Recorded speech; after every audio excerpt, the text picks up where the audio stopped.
The world as we know it is crashing around us. The signs are evident, and they're everywhere. Intense, extreme storms, floods, drought, heat, rain, winds. Nothing is as it was. Politicians don't seem to know what to do, and the actions of so many of them are downright cruel, vacuous, or incompetent. The devastation of war, military operations, policing, lethal drones, and physical attacks roll over whole populations entirely innocent of any crime. The slow grind of debt, privation, and daily exploitation wears on as much as half of Earth's human inhabitants. Meanwhile, non-human creatures are dying out in record numbers as Earth systems are increasingly polluted, contaminated, and racked by the endless extraction of fossil fuels, minerals, and the loss of healthy topsoil and water. We are called, therefore, to what we do not know exactly. In the face of the Anthropocene and the climate crisis, militarism and inequality, and a widespread lack of political voice, it's hard to know what to do. Very hard. Yet it is precisely this question, this existential challenge, on which we must focus our imaginations and love in search of the greatest transformation we are capable of conjuring up, a great transition of all of our systems to something whole and nourishing for the planet and for the generations of earthly creatures to come. The good news is that millions, perhaps billions of us know the score and are ready to rise or are already rising to the call. Transition initiatives, intentional communities, networks of educators, activists, and ordinary people, social movements large and small, streets of neighbors, and here and there political groupings have all emerged in recent years, determined both to block the machinery of death and to create the means of life. It is to these beginnings of hope that we now should turn our attention, for to continue with business as usual is to slowly sink into chaos. The time is now, and the agents are us and those around us in every corner of the earth. To turn away is to go extinct. We must rise. In this talk, I intend to make the case that climate justice just might be the two most important words we have, as Bill McKibben once said. But you will have to bear with me as I develop this argument about pathways to a better future, with a longer journey through the recent past and a detour through other struggles that have much to teach us. A sober look at the root causes of the present crisis points unambiguously to the normal workings of capitalism as an economic system and a way of life, as a, or perhaps the, prime reason for the interconnected ills that beset us.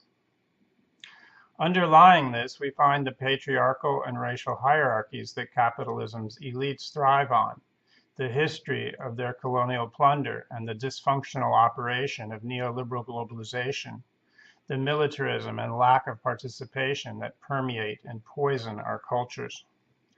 On top of it all, the climate crisis, made by the endless search for profit over people, the planet, and life itself, now condemns us to a future of extreme weather in ecosystems that will not recover for untold generations to come. To be clear, it's the interconnected nature of the economic, political, and cultural crises of capitalism with the climate crisis that is at the root of our predicament in this century. What is more, the governments and the economic elites of the world do not have this steadily worsening crisis under control. The Paris Agreement, signed by 195 nations of the world in December 2015, offers no chance of containing global warming under the thresholds that science suggests must not be passed, although Syria did come on board recently at COP23, even after Donald Trump took the United States out of the agreement. Unfortunately, the agreement is weak because it's not legally binding, and the pledges, even if all met, would still raise global temperatures in this century by more than 3 degrees Celsius, well past the extremely dangerous 2-degree threshold. The callous stinginess and the breathtaking selfishness of wealthy nations in the global north, as they refuse to generously finance and enable the renewable energy revolution required by the under-resourced countries of the global south, greatly magnifies the problem. Meanwhile, the proven reserves of the fossil fuel corporations and the fossil fuel countries propel a business model that entails burning 5 times the amount of fossil fuels that the Earth can handle. If one wants to hold to the more stringent and far safer limit of 1.5 degrees and have a better than 80% chance, which is Russian roulette odds, of staying under that, we have less than 9 years left till the planet runs the risk of passing the tipping points that may trigger runaway climate chaos. What could be the solution to all of this? Let's step back for a moment and look at the broad course of human-made radical social transformation in the 20th century. After promising beginnings, the great revolutions of the century in Mexico, Russia, China, Cuba, Nicaragua, Iran, and in many former colonies, all failed to realize the dreams and visions of those who had made them. For the most part, they were led by men and fought by means of armed insurrection, 2 fatal, if arguably necessary, flaws, which led to the construction of new revolutionary states that were long on repression of dissent and short on accountability to the people they ruled. This is not to deny at all the great material gains that were made in some places and the notable improvements that these events brought in the lives of millions of people. Nor is it to minimize the daunting challenges of providing a decent life in societies ravaged by colonial and imperialist domination, often threatened with force of arms by global powers like the United States. In the one place where revolutionaries came to power in free and fair elections, under the Popular Unity government of Salvador Allende in Chile in 1970, the Chilean path to socialism was ruthlessly crushed by the military, the economic elite, and the United States. Indeed, the list of interventions by the United States between 1945 and the present includes several dozen instances of such fatal meddling.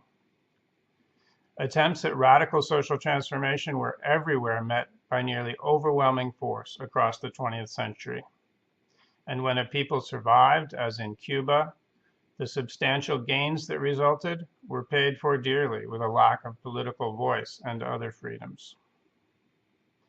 If we return to the original impulse that animated these grand, tragic attempts at deep social change and ask what drove them against all the odds, we see in every case strong and vibrant political cultures of opposition and resistance that proved capable of bringing diverse social groups to the side of movements.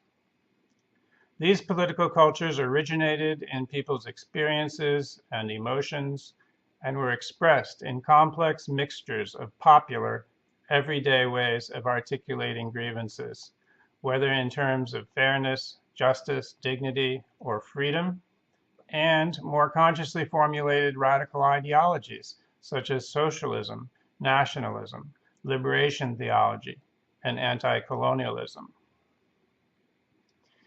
In any given society, there usually exist multiple political cultures of opposition, for people don't necessarily share the same experiences, speak similar idioms, or respond as one to the call of formal ideologies. The most effective revolutionary movements of history found ways to tap into whatever political cultures emerged in their society and to bridge the gaps between them, often through the creation of a clear and concise common demand, such as the regime must step down, or the foreign powers must leave. When this happens, a movement's chances of growth and success are considerably increased. The forging of a powerful, compelling political culture of opposition is thus an accomplishment carried through by the actions of many people, and, like revolutions themselves, such cultures have been relatively rare in human history. Those who would bring about deep social transformation in the present century have proceeded in some crucially different ways from their forerunners in the 20th, above all by their stress on nonviolence and deep political participation. The most encompassing of these include the global justice movement in the first years of the century, the 2011 Arab Spring and Occupy movements across the world, and today's global climate justice movement. Today, in fact, a vast, loose network of many kinds of movements involves thousands of local initiatives, movements, and campaigns. In the 21st century, movements for radical social change, which I feel is a term more suited for purpose to this century's great social movements than the term revolution. Movements for radical social change have themselves changed, as activists, reformers, dreamers, and revolutionaries globally have increasingly pursued nonviolent paths to a better world, intending to live and act as they would like that world to be. That is, the ends of justice are no longer held to justify the means of violence, but the means of nonviolent resistance reflect and guarantee the ends that they seek. In this, they embody and illustrate the virtues of what's called prefigurative politics, and in particular, horizontalist or non-hierarchical ways to realize them.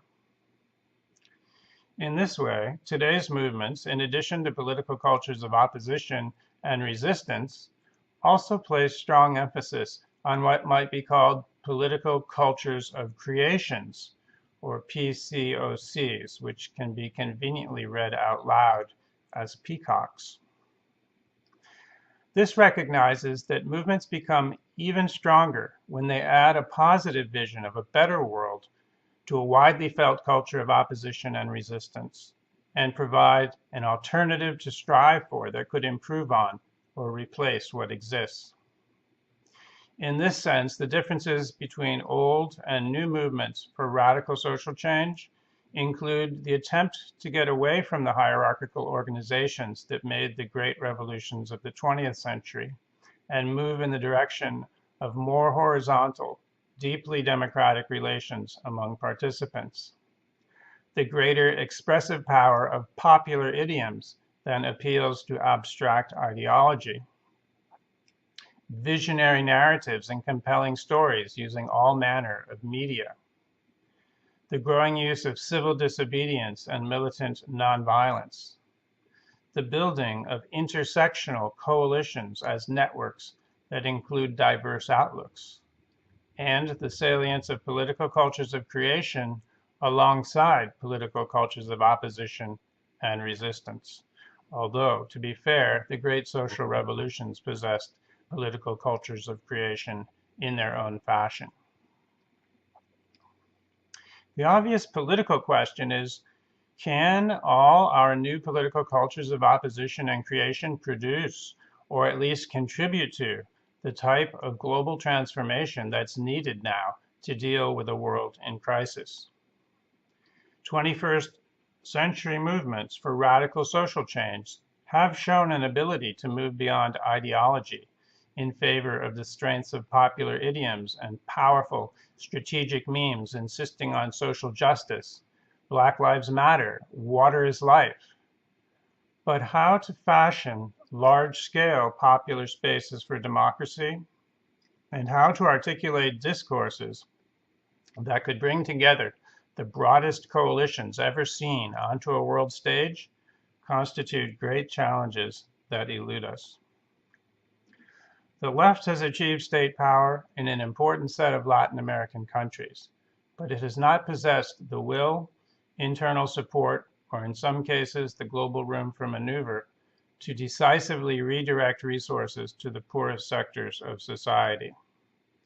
The desultory experiences of Obama and the European center-left have shown rather clearly the limited room for maneuver and the dimming prospects for significant liberal reform, domestically or globally, through these parties, locked as they are inside the straitjacket of neoliberal capitalist globalization. For their part, the Zapatistas have registered dramatic communal gains on a local level, but they've not been so successful at generalizing these accomplishments beyond Chiapas.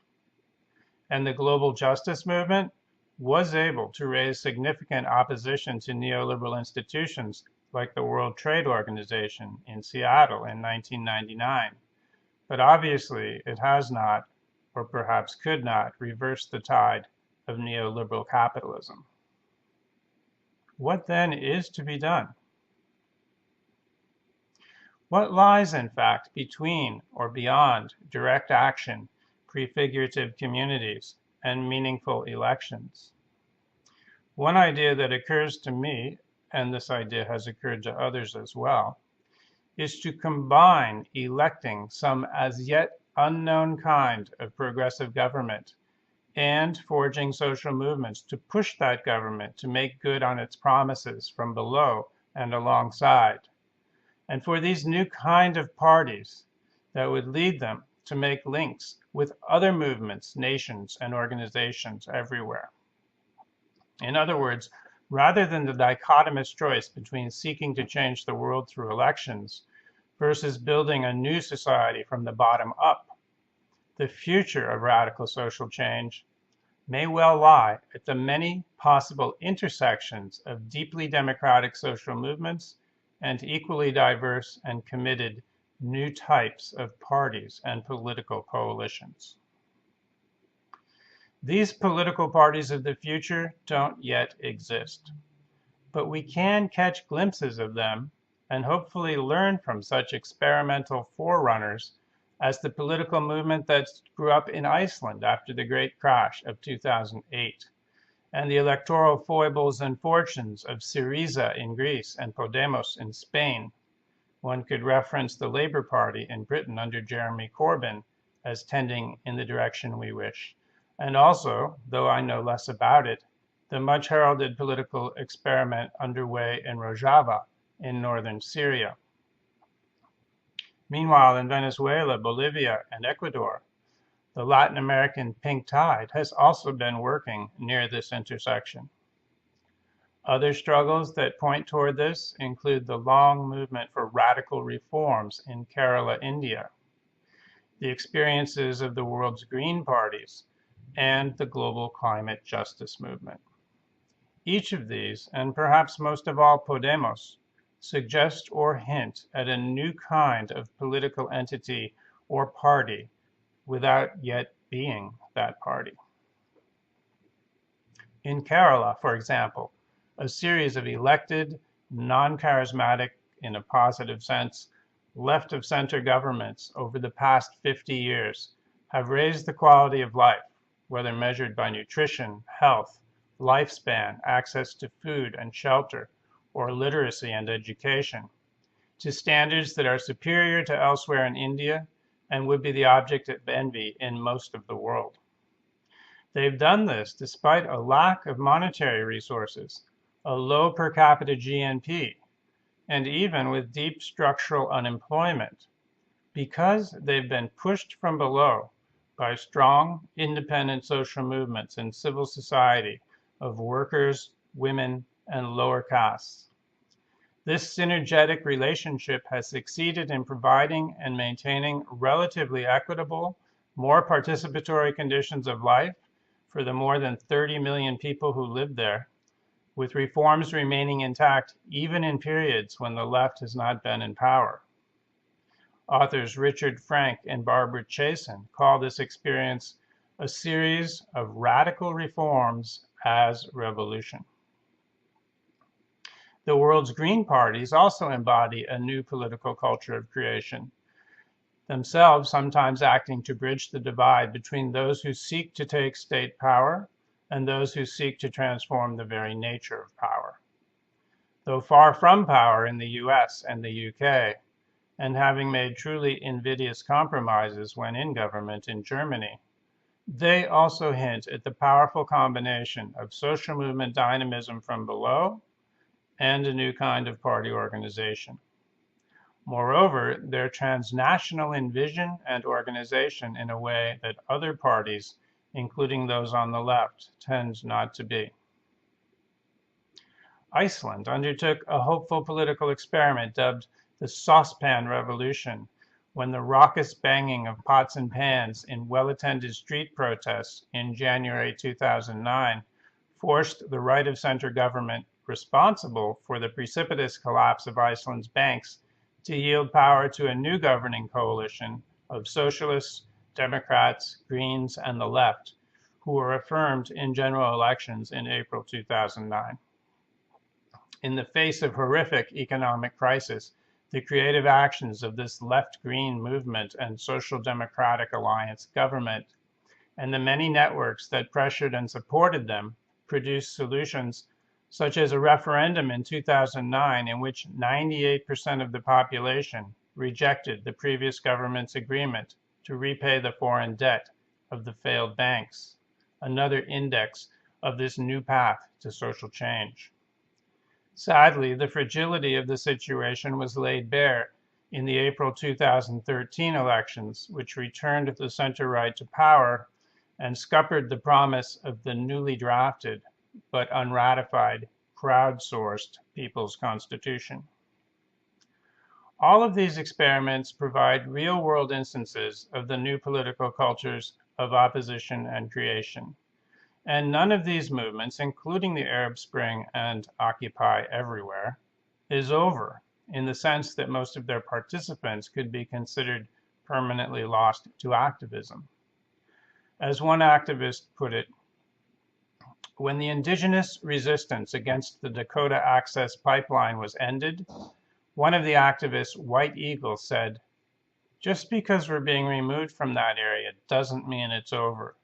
We just have to continue to work together as a whole for this common cause, which is the protection of Mother Earth." So, what comes next? Instead of these halting, if promising precursors, what we need is some exciting, new, and original kind of party that in each country or case comes out of the social movements that would bring it to power and can then be held strictly accountable by them as it turns the ship of fools we're on around. Such a party, and the name is apt for the convivial connotations it holds, will be the patient, challenging, loving product of the actions of many people, and it will embrace the many richly diverse threads of the new political cultures of opposition and creation.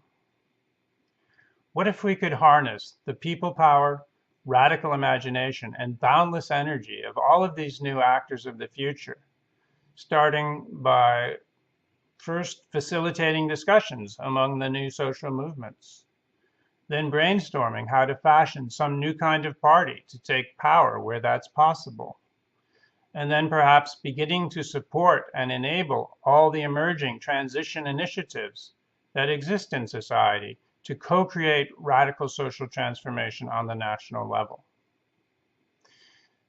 I know this sounds simplistic and unrealistic, too good to be true. But what have we got to lose? We aren't winning at present. We need to try something different, something we haven't really tried before, but which does have predecessors in Chile in the 1970s and the Latin American pink tide in this century, even though all such electoral efforts to date have been contained by the great countervailing economic and political power of the global 1%, to be sure. So let's think about these pieces.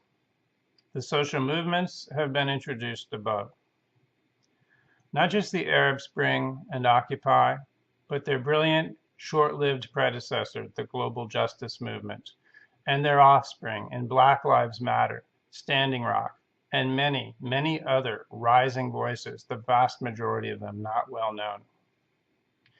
Meanwhile, transition initiatives, whether by that name or more often some other, have sprouted and are being tended in multiple locations today, from the community of Totnes in the United Kingdom to the ZAD, the Zona Défendre, in the woods and fields of France, an encampment which is trying to block a new airport. The U.S. Transition Towns Gathering in the summer of 2017 brought together people engaged in this work from all parts of the country, and I attended that and was very impressed.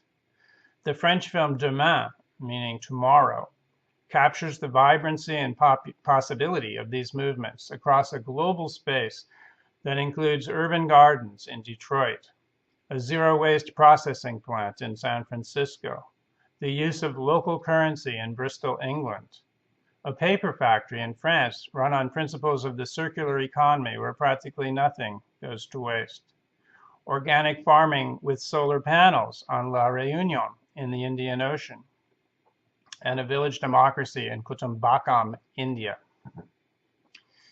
And if it isn't clear now or yet, we are striving to eventually build a future without this system, without capitalism, without endless growth, without obscene inequality, without the violence of militarism, and with the democratic participation from bottom to top and back to the bottom again of all people.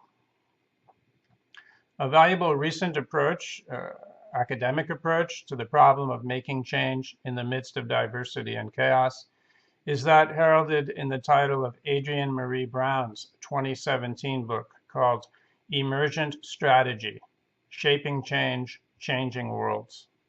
This approach works from the bottom up in an inclusive way to generate a collective analysis and enable all who are present to focus on articulating their desires and most sought after outcomes. An emergent strategy begins with assessing the current state of relevant issues, moves on to a visioning exercise to identify our ideal state, conducts a change analysis stage which outlines what needs to change in order to achieve those visions, and ends with an action exercise to identify the projects that group members are most passionate about with the potential to be put into motion. In the words of Brown, this perspective is based on, quote, strategies for organizers building movements for justice and liberation that leverage relatively simple interactions to create complex patterns, systems, and transformations, including adaptation, interdependence and decentralization, fractal awareness, resilience, and transformative justice, nonlinear and iterative change, creating more possibilities. She continues, and now it's like ways for humans to practice being in right relationship to our home and each other, to practice complexity and grow a compelling future together through relatively simple interactions. Emergent strategy is how we intentionally change in ways that grow our capacity to embody the just and liberated worlds we long for. And she finishes, and maybe, if I'm honest, it's a philosophy for how to be in harmony and love in and with the world. End of quote. If this sounds more evocative than prescriptive, that's because it's about attending to process, cultivating relationships, maximizing our diversity, and staying open to learning and deciding in unfolding situations, which are skills much more useful to social movements than any simple step-by-step list of activities to check off. Let's end with a speculative future set here in the United States, ground zero of capitalism. In the 2016 elections, the dissatisfaction of Americans with their political system was manifest, with tens of millions more eligible voters choosing not to register or go to the polls than either Donald Trump or Hillary Clinton actually received. What if a future election featured candidates emerging from among the young activists of the new social movements and out of the older ones in the transition initiatives, allied with those members of the Green and other progressive parties that were willing to share the stage, disaffected Sandinistas, and committed and passionate individuals everywhere from all across the country. Who would run for office in this scenario? The urban gardener in Detroit? The young indigenous activist in Standing Rock? The women leading Black Lives Matter in St. Louis and many other places? The local community leaders everywhere? Teachers, daycare providers, activists, and organizers? Many of them much younger than the blend batch of candidates put forward by today's Democrats and Republicans. Republicans and Democrats, whatever it's called. A number of blueprints for a radical governmental policy of the future already exist. Let's consider for a moment just one, that of Ian Angus and Simon Butler, who have written, quote, "In every country, we need governments that break with the existing order, that are answerable only to working people, farmers, the poor, indigenous communities, and immigrants. In a word, to the victims of ecocidal capitalism, not its beneficiaries and representatives," end of quote. They continue by suggesting some of the first measures such governments might take, and here I'll quote again from a longer list of items. Rapidly phasing out fossil fuels and biofuels, replacing them with clean energy sources such as wind, geothermal, wave, and above all, solar power.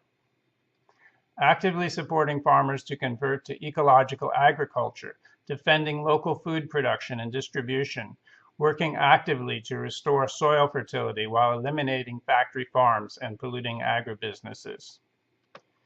Introducing free and efficient public transport networks and implementing urban planning policies that radically reduce the need for private trucks and cars.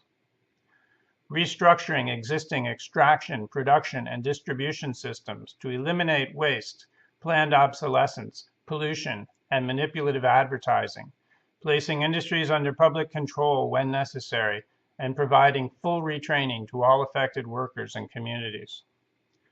Retrofitting existing homes and buildings for energy efficiency and establishing strict guidelines for green architecture in all new structures, and green agriculture as well. Ceasing all military operations at home and elsewhere, transforming the armed forces into voluntary teams charged with restoring ecosystems and assisting the victims of floods, rising oceans, and other environmental disasters. Ensuring universal availability of high-quality health services, including birth control and abortion. And finally, launching extensive reforestation, carbon farming, and biodiversity programs. End of long quote. Each of us will have our own list, and mine would add free lifelong education to the above, along with some kind of guaranteed income or provision of basic needs such as food and shelter. Undoubtedly, many conversations lie ahead in which such lists are compared and synthesized into the powerful manifesto that one day we will craft. What if those of us in the United States pulled off something spectacular like this? That would surely alter the global balance of power for the better. And this would only be strengthened if others carried out some version of it that made sense in their own contexts. Were such a government to come to power in the United States, against all odds, admittedly, it could work with others in the global north to honor their collective obligations to 1, degrow their own wasteful and harmful economies and slash their carbon footprints. 2, cancel the debt of the global south. 3, transfer technology and other assistance to supply clean, abundant energy to all global citizens. 4, pay or make reparations for colonial and imperialist exploitation. 5, demilitarize down to the bone. And 6, guarantee fair and scientifically sustainable shares of the atmosphere and all resources to all. The power holders of capitalism scoff at the idea of such a movement, though in their words one can hear the faint stirring of fear that it might come to pass. A poll of more than 20,000 people in 18 countries conducted by GlobeScan for the BBC World Service from December 2015 through April 2016 found that 51% of respondents saw themselves more as global citizens than as citizens of their own countries. This was the first time since tracking began in 2001 that a majority felt this way. Globally, the climate justice movement, and finally we return to our theme, the theme of our title, might just be the name for the network of these movements, all in the service of radical climate justice in the broadest, most intersectional understanding of the term. One of its sustaining memes was literally carried on a banner by young climate activists through the frosty streets of Copenhagen on the occasion of the ill-fated COP15 negotiations in December 2009, demanding system change, not climate change. As the Zapatistas, those unprofessionals of hope, often say, we want a world where many worlds fit. That world, somehow containing all our many worlds, will be created and constructed by those who are willing to seek it, to do the hard work, which, let's not forget, also brings joy and purpose, and to embrace hope, imagination, and heart in equally abundant measure. We're going to have to leverage the strength and power and beauty of our many movements and ideas into a new kind of entity, a completely new kind of party that can take political power away from those who hold it in place after place. In time, these experiments with the unknown would be able to support each other and link themselves together to find and co-create the pathways to the future we want. The new entities that come out of our movements must be made to live up to their promise and to enact our dreams by us, their only possible guarantors. Such new parties, if they emerge, and the broader, diverse social movements that must drive and hold them accountable, will need to link arms firmly with existing transition initiatives and the many more that will be needed to be built everywhere. And they must synergistically support each other's efforts to fashion the global power that we need for governance. Then we would see a People's COP articulate a fair, ambitious, and binding universal climate treaty. Then we would be able to tax and legislate the fossil fuel corporations out of business. Then we would be able to take on the legacy of inequality and genocide that the United States has been built on.